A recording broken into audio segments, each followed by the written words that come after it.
Hi, I'm Tony Freeman and welcome to Angler. Today I'm going to show you how to make very quick but very tasty gravy to serve with roast Irish beef.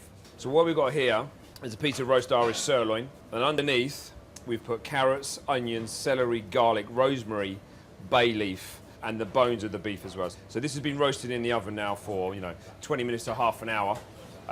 We don't need the meat. The meat, what we do, we let the meat rest, and then this is where all the flavour is. So here you've got all the vegetables that have been cooking underneath the meat and the bones and the herbs, okay? Packed full of flavour. Just going to put that back onto the stove, leave the fat in there, leave everything in there and bring it back to the heat.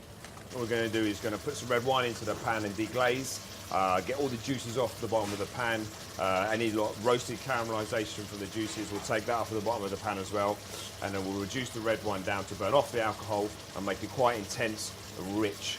So next, we've got a good beef stock. So you can see now it's quite light, the stock, as it goes into the pan.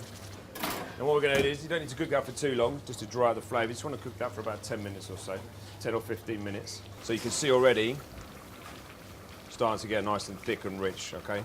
Some people do add flour to the pan, but you really want to avoid that, and it really isn't necessary. There's enough gelatin, there's enough body in the sauce by reducing to avoid putting any flour in, and the flour will mask any flavour. You want to keep it nice and clean. So what we need to do, take a colander and just pour the whole lot into the colander. It smells absolutely fantastic as it is, to be honest. Those carrots could be eaten as they are. There's so much flavour in there. And that's nearly ready to go. I think that just needs to be a little bit thicker.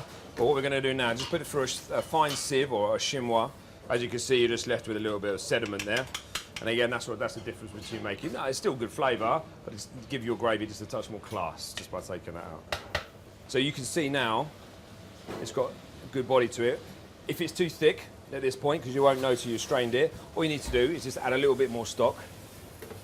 Or if it's too thin, you want some more body, just boil it. It's got natural gelatin in there already from the bones. So if you keep boiling it and reducing it down, it'll become thicker and thicker and thicker.